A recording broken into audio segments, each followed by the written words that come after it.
When hope is gone, undo this lock and send me forth on a moonlit walk. Release restraint level 0.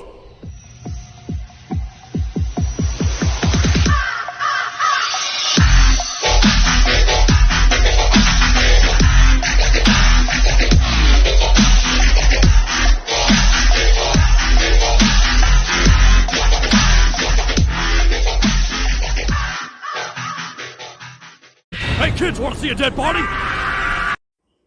Hi guys, this is the Void of the Ravenclaw. Welcome back to another fanfiction story. If you like this type of content, smash the like button and subscribe for future updates that I do post on my community tab frequently. This is The Son of Brainiac, Part 8.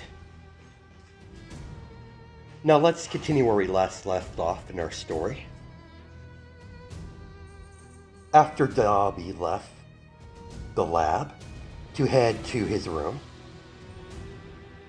one of the television that was on suddenly changed broadcasts talking about the upcoming sports festival at UA.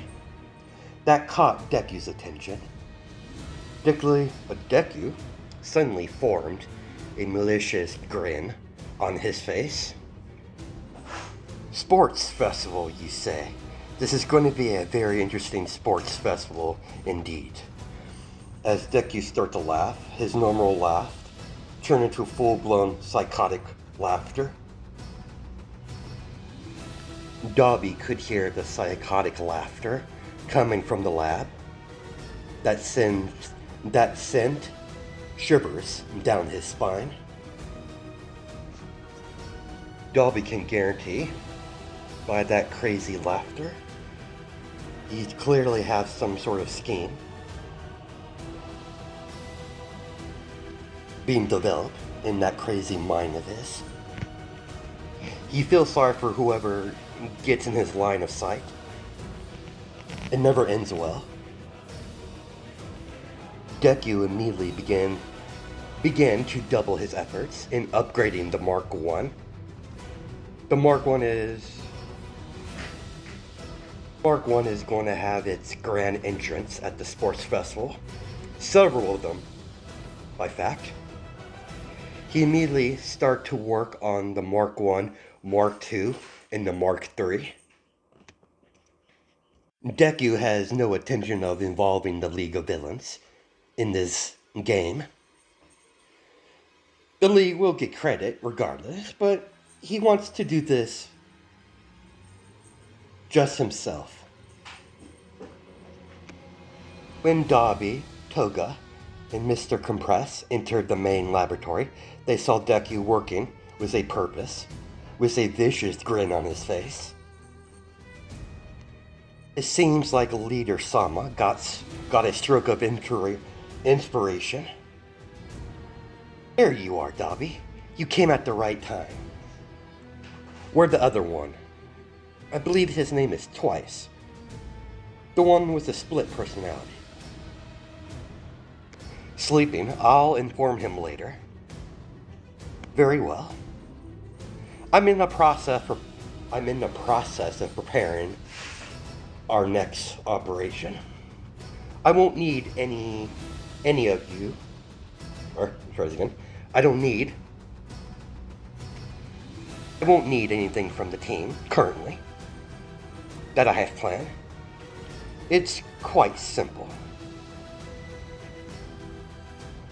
The plan is very simple for anyone that's not intelligent enough to figure out.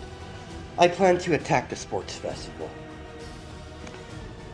Dobby was surprised. He didn't show it, but he was quite surprised. The League of Villains aren't even planning to attack the sports festival this year. They simply want to watch the students to display their quirks. To see what quirks they actually have. Interesting. I'm quite curious what you have planned, boss. What I have planned, my friend, is to test how well my Mark 1 and other Mark series can perform against actual heroes. I will be bringing the Mark II and the Mark III as well. I'm using this chance to prove my villain status to the world. And what better way to submit myself as a deadly adversary of the heroes to crash their little party, of course. I'm going to wait until the reward ceremony is in process. I'll leave the league to scout out the students' abilities for future use and whatever plan that Crusty Lips has in the future. I'll be couldn't help but cackle at the dig at Shigaraki. With my abilities to open portals, getting in and out at the sports festival will be child's play. I'll be placing plenty of my brainiac centric bots to broadcast it live here at the laboratory, given Toga here wants to see the Mark I in action. And what better way to keep my promise than to use the sports festival to do so. And by me doing so, the league will automatically get credit, considering I'm well known to be a member of their ranks. Anyways, this operation needs a delicate hand, a personal touch. The moment the last match of the sports festival ends,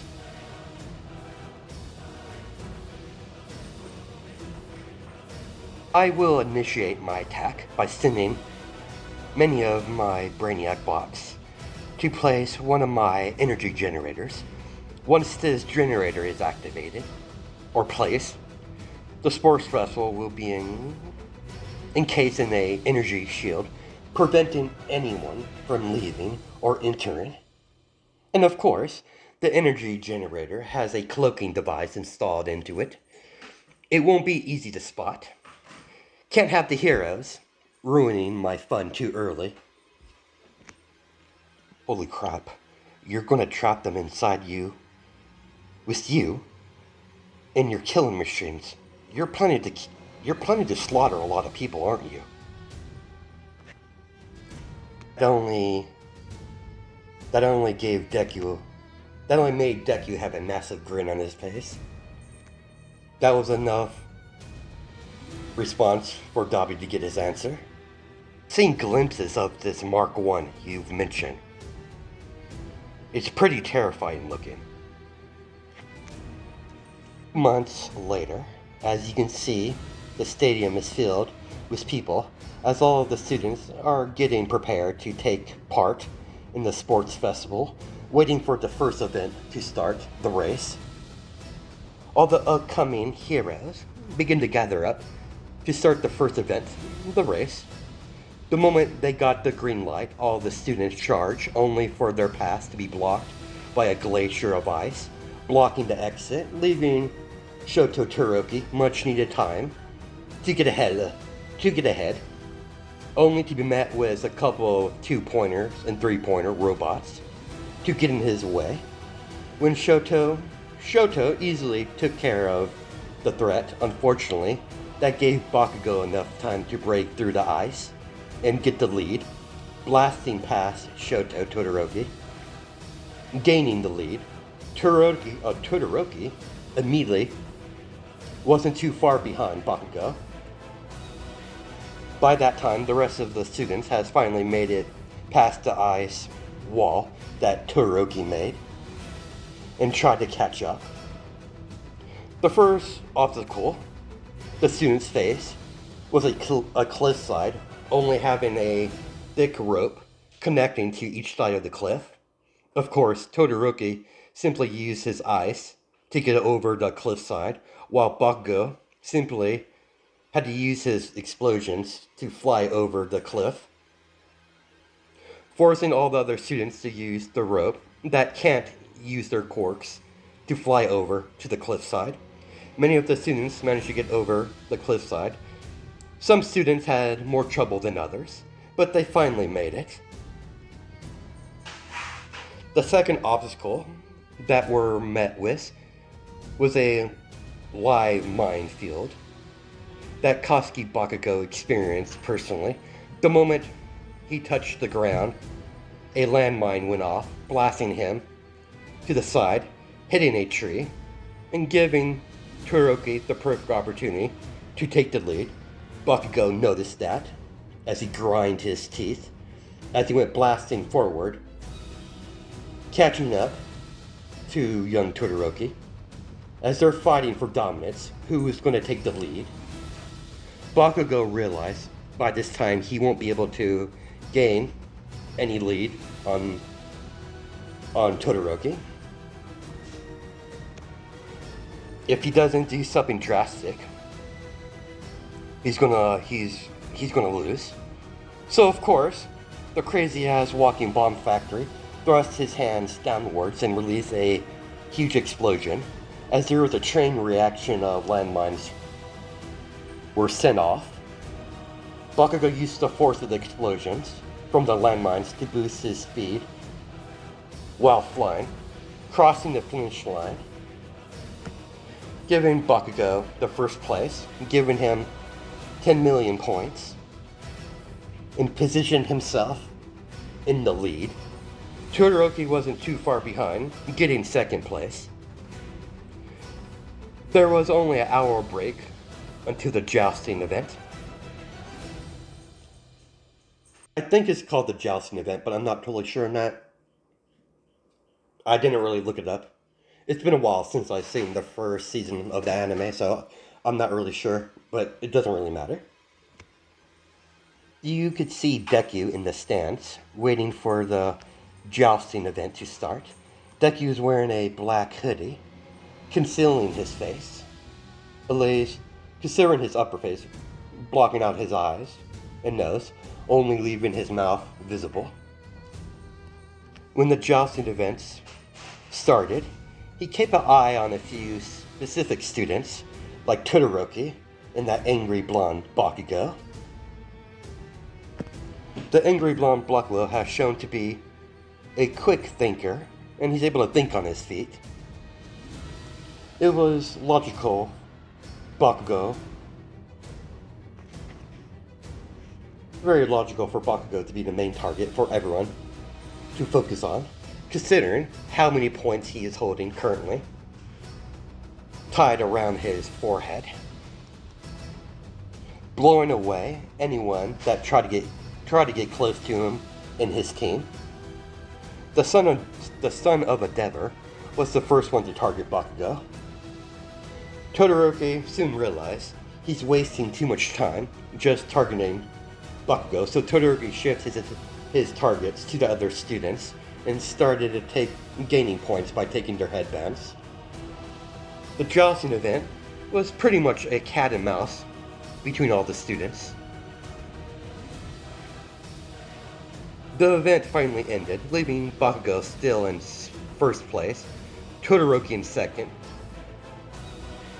The Pro Hero Midnight announced to all of the competitors and audience that there's going to be a short intermission that will last about 20 to 30 minutes before they start the final event, the mock battles. After all, many teams were eliminated during the jousting event and the race. Deku got up to get something to eat and drink at the concession stand to get some food and something to drink. Deku doesn't necessarily need the food to function. He's not human after all, but he still likes to do the routine and thus for the taste of the food. Only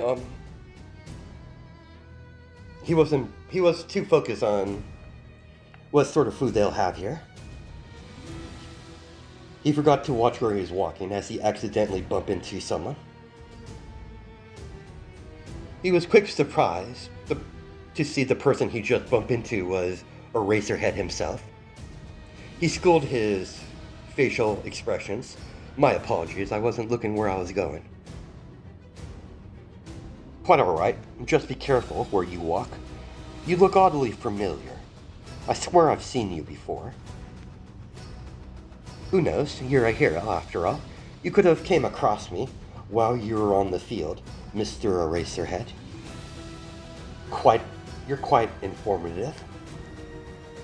You are announcing the sports vessel with that loud hero, presented Mike. And I'm a bit of a fan of your work. It's a shame that there's not many heroes like you. That made Eraserhead chuckle at the comment. What's your name, kid? Izuku Midoriya. A pleasure to meet you. Deku said his farewells and continued on his path to get some tasty food. Making Eraserhead narrowed his eyes. He can't shake the feeling that there's something about him that's just wrong. But he can't put his finger on it. But eventually he just shook his head and went back to the announcer booth with that loudmouth of friend of his, Mike. Deku got his food and made his way back to his seat. As Azawa, or Eraserhead, announced they're about to start the first match of the mock battle. Both competitors entered the ring as Midnight hit the arena ground with her whip, starting the match. First match didn't look too impressive at first, just looking at the bare surface of it. Interesting, apparently that one, Shinzo, has a brainwashing quirk. From a simple answer from his question, he got his opponent directly under his control. As Deku watched his opponent step out of the ring, making Shinzo the winner. Deku wrote Shinzo's name in his notebook for possible future specimen to study. The next match was interesting. He saw Kirishima fight against a pink-skinned girl that looks more like an alien than an actual human. And by their interactions with each other, they seem to have history. Deku assumes they're most likely friends. Knight swung her whip onto the arena ground, starting the second match. As the second match of the mock battle begins, Mina was the first one to move, using her acid under her feet to skate around her best friend, Kirishima, dodging all of his swings and kicks that Kirishima threw out. Mina is fully aware that she won't be able to overpower Kirishima, but what she can do is continuously to skate around him and use her acid to wear him down little by little. Kirishima tried his best to land a direct hit on his best friend. Mina was just too fast and flexible to actually make a solid hit. And her acid being continuously sprayed on him is not making his job even easier. Deku took out another notebook and wrote down Mina's name for future study. No matter what angle Kirishima tried to attack to get ahead, Mina was there to stop him until he had no energy left, giving Mina the perfect chance to end the fight as she jumped in the middle of there and did a spinning kick, forcing Kirishima's head to hit the tile of the arena ground hard, knocking him out for a few seconds. After they announced the fight was concluded, Mina just sat down breathing heavy as both friends started to laugh with each other as Kirishima helped Mina up to her feet as they support each other out of the ring. The next match began was Momo, Yaoyorozu, and Denki. The moment Midnight announced the start of the match by hitting her whip onto the ground of the arena, or the arena ground, Momo created a bow staff and dodged Denki's electricity base attacks. The battle was quick and fast. He knows he only had one chance, but if he does this, he'll be completely useless afterwards. But he had no choice. He had to take the chance. He had to take the chance as he unleashed his most powerful attack.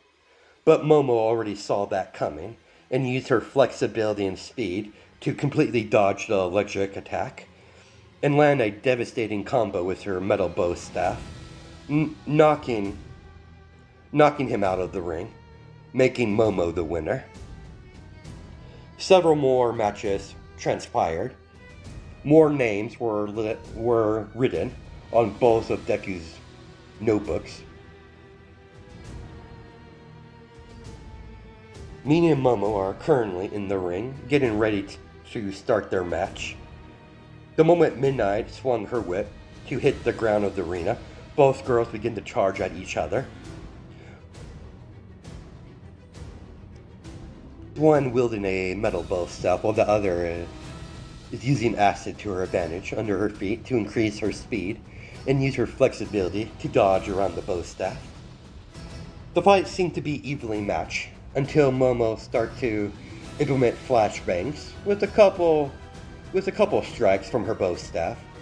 Momo knocked Mina out of the ring as Momo moved to the next round.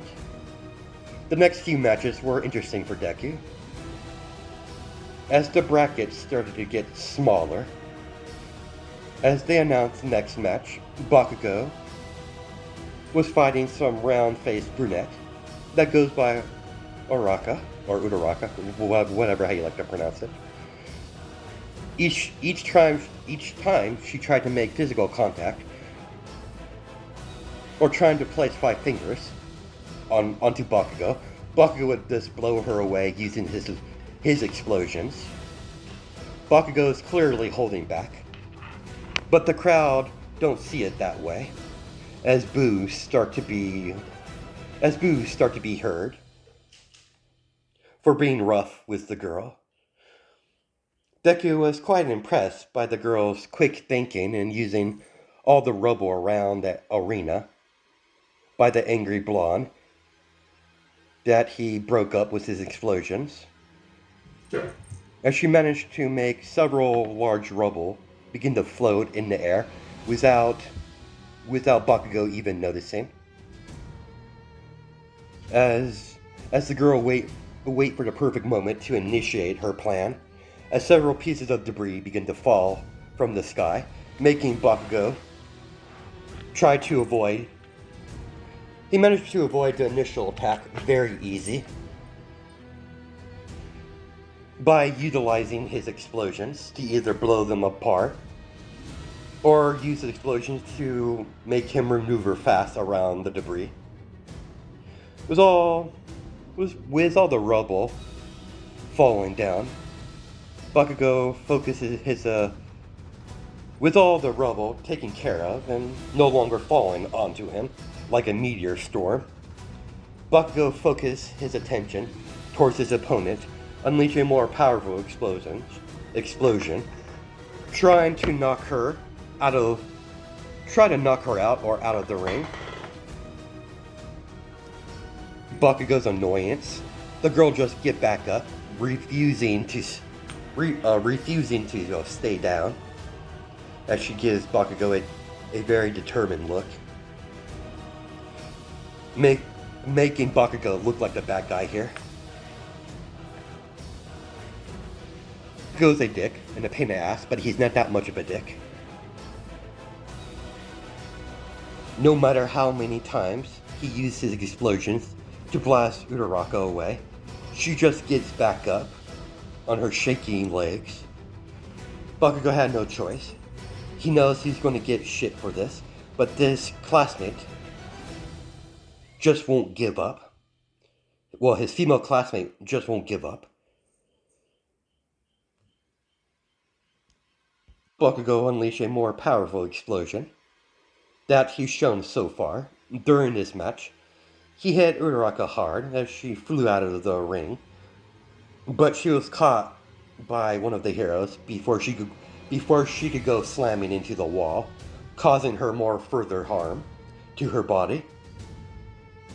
Naturally, Bakugo got glares at his fellow students and heroes alike, but Bakugo paid them no mind, and walked off the ring as he scoffs at them.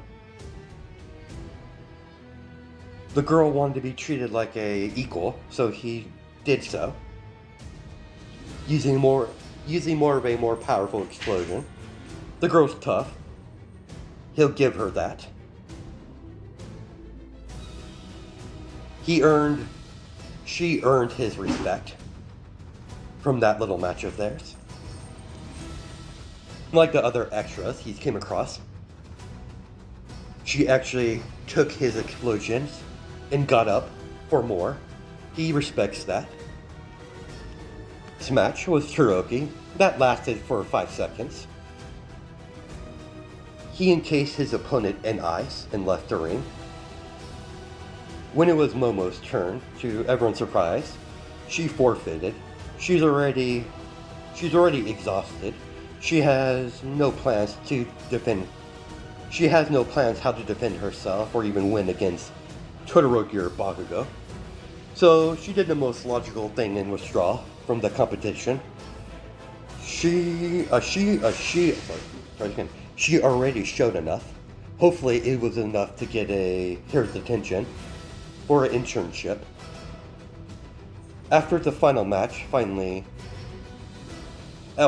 the final match finally began, as Bakugo and Todoroki entered the ring, once Midnight hit her whip on the ground, with her whip basically, initiating the start of the match, both boys went rushing towards each other. Everyone completely engulfed in the match. They failed to realize that several brainiac bots came out of several digital small portals, as the brainiac bots turned invisible the moment they came out of the portals, and placed the energy generator somewhere out of the way.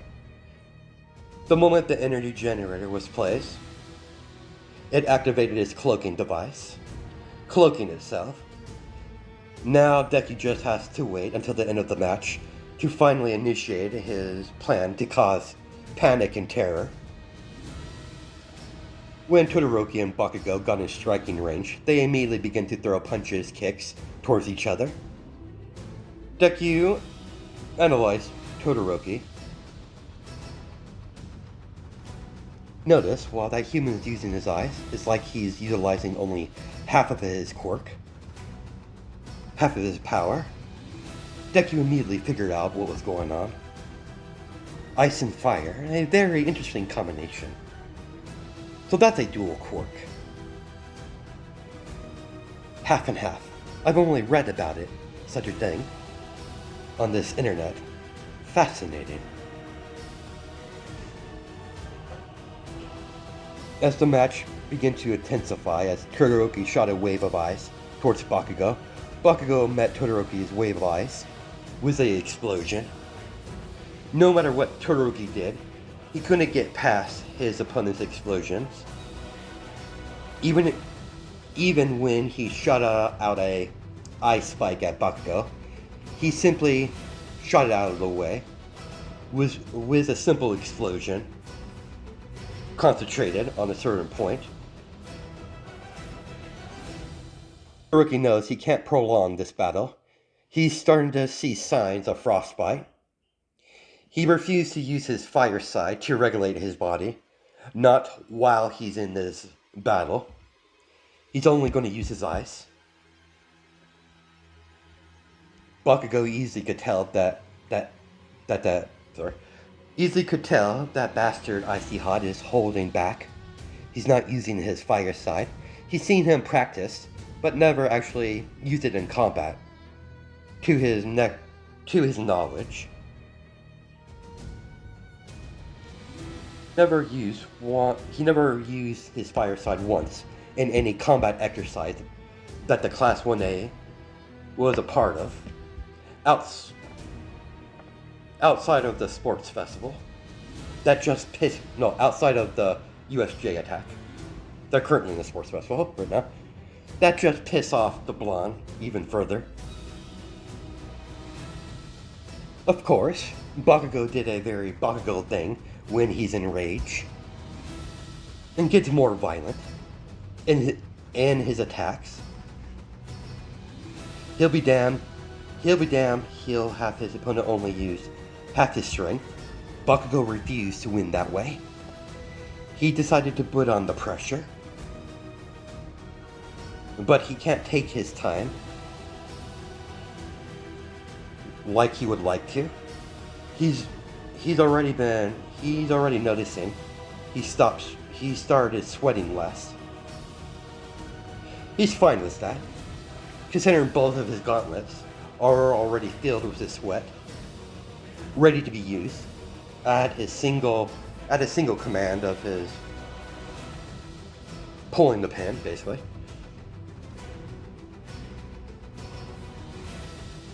Bakugo immediately aimed his gauntlet and pulled his pin as a humongous explosion bursts out of his gauntlet, heading towards Todoroki.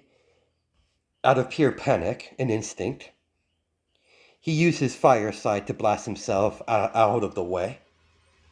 That only made Todoroki angry, being forced to use his fire side.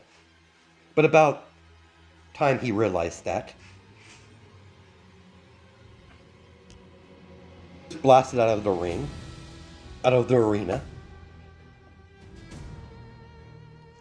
was a large explosion. The wall hard, cracking it. Before everyone could celebrate, there was a bright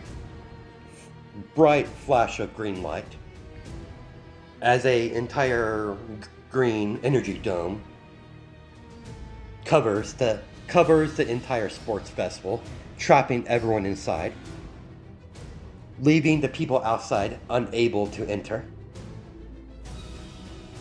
Suddenly, everyone could hear a clapping as a strange figure is in the middle of the ring, revealing it to be Deku, the member of the League of Villains. Bravo! As Deku continues to clap. Allow me to introduce myself for those who do not know who I am. I am Deku, a member of the League of Villains. With a single snap of his finger, the Mark 1, Mark 2, and Mark 3 teleported in the ring. Kill them. Kill them all. 3 robotic killing machines charge forward, attacking anyone that gets close. All Might in his buff form appeared right in front of Deku. Well, it isn't All Might himself. I was hoping you would be here. After all, our last clash was so rudely interrupted. All Might immediately charged at the villain, only to see his punch get caught just by catching his fist with one hand.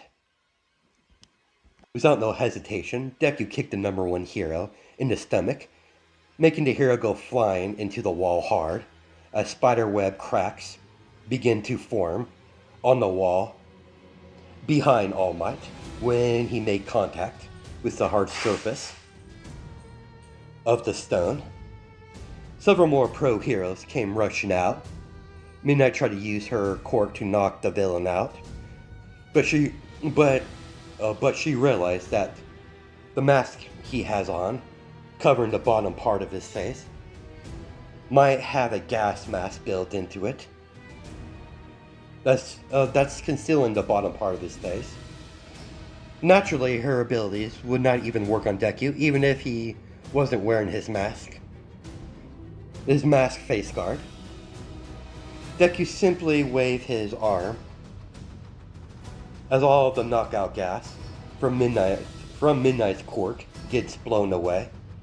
Deku used his telekinesis to slam Midnight into the arena wall as she ricocheted off the wall onto the ground, groaning in pain. Stop meeting like this, Eraserhead.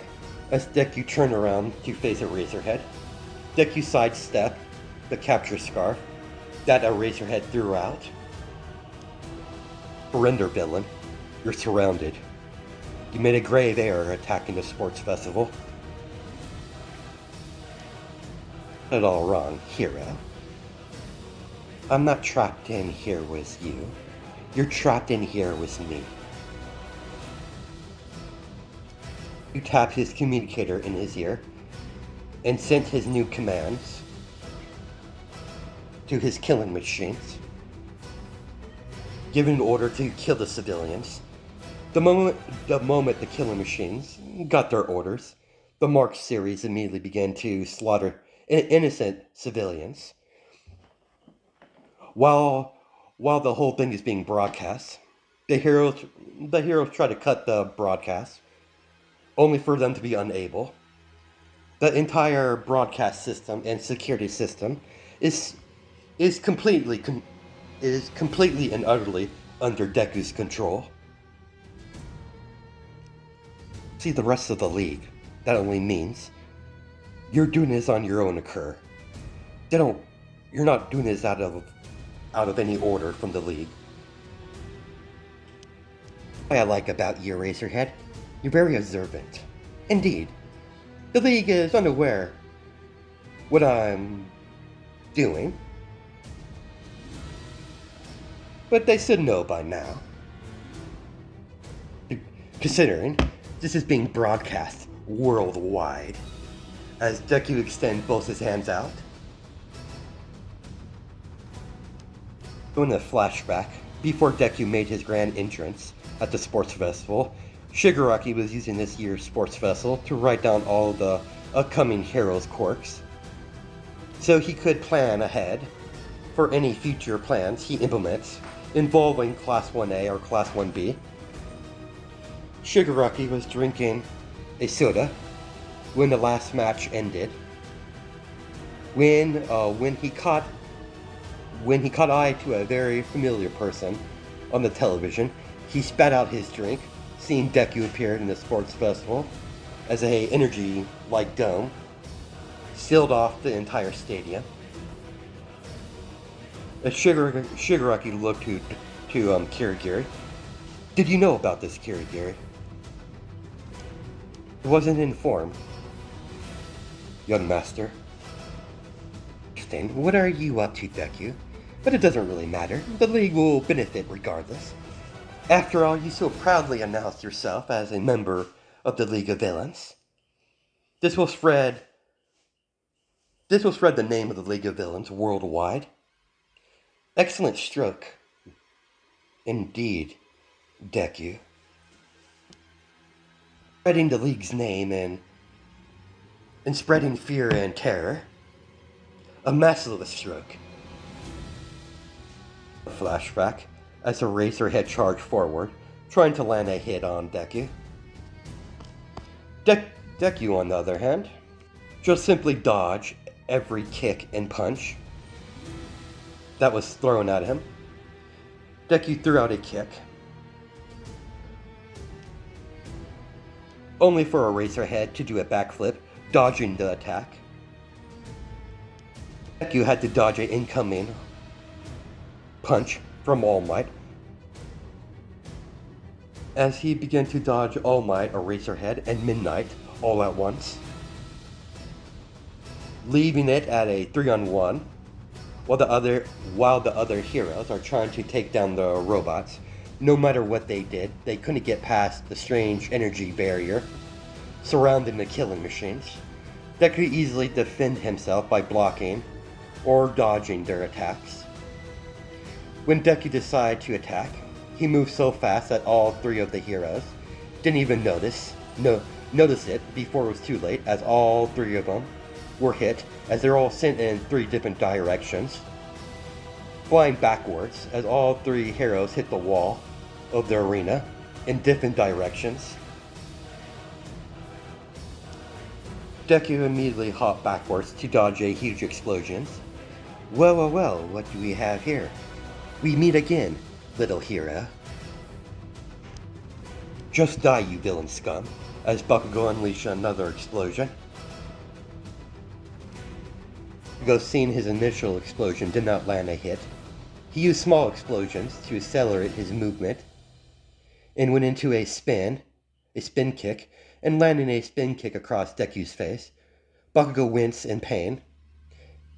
It felt like he just kicked a steel wall from the kick he just landed on the villain. Bakugo immediately used his explosion to get some distance, as he tried to get the numb feeling back into his leg. So you do have some fight in you. Good. As he gave Bakugo a grin. Bakugo immediately used his explosions to fly towards Deku. Then he used another explosion to maneuver around Deku, to flank him in his blind spot, only to get elbowed in the face as he goes skidding backwards. Bakugo spit out some blood from his mouth, then wiped the blood from his lips with his forearm. Only one of his gauntlet is still full with sweat. He needs to catch this villain off guard, then use his gauntlet to take him out. He saw Todoroki approaching Deku from behind, and gave him a nod, a nod. Once Todoroki noticed that, he encased Deku in ice. Bakugo aimed his gauntlet, and pulled the pin off of it. As he released the stored up sweat out of his gauntlet and ignited it, creating a huge explosion, heading towards the villain, as the explosion engulfed the villain completely, when the smoke finally cleared, to Todoroki and Bakugo's shock and horror, Deku was completely unharmed. His clothes weren't even burned. There wasn't even a tear in his clothes. That just irritated Bakugo even further. I gotta admit, you got me off guard. A good combination attack. But you're going to need a lot more than that to even approach my level, little heroes.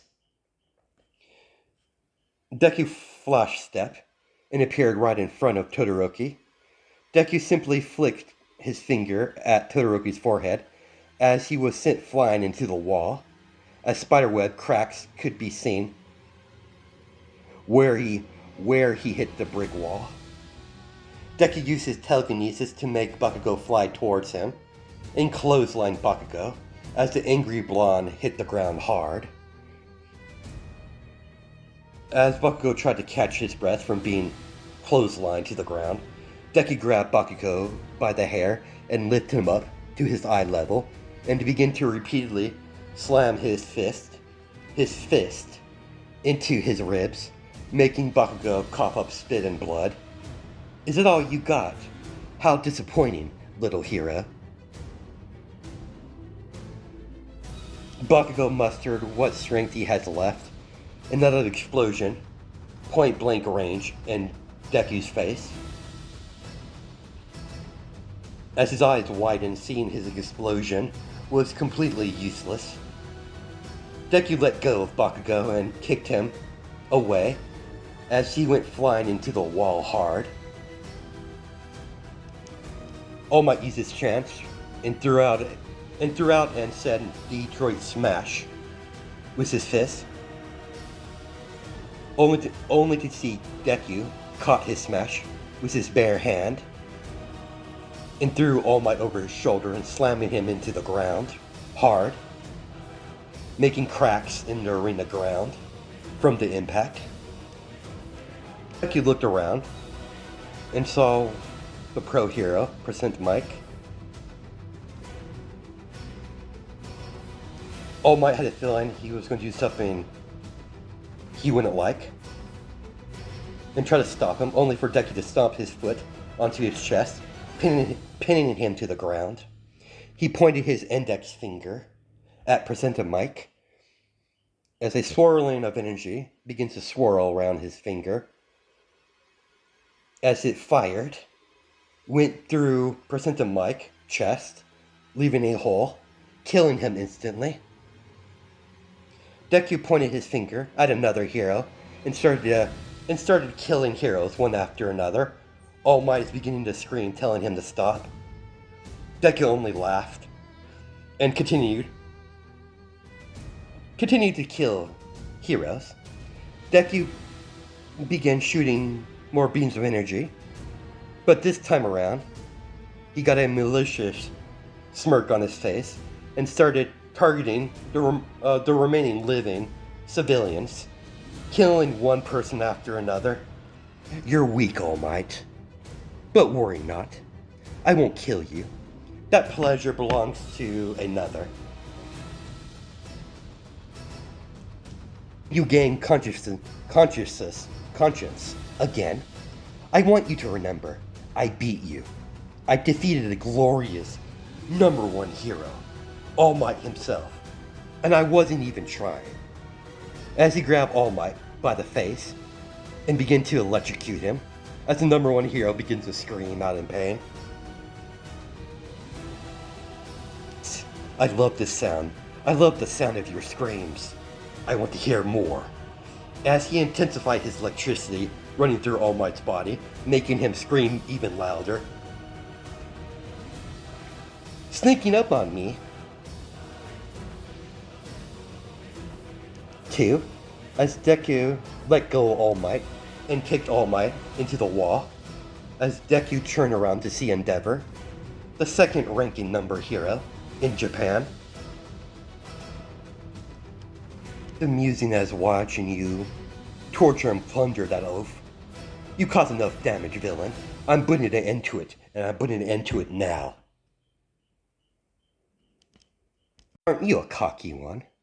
What possible can you do that All Might couldn't do himself? After all, you're only second place. Endeavor growled. What's the matter? Did I hit a nerve? #2? I highly doubt you could even be a challenge. After all, you're no All Might. As he started to laugh at the #2 hero. That did it, as Endeavor was overcame with pure unadulterated rage, being mocked by this villain.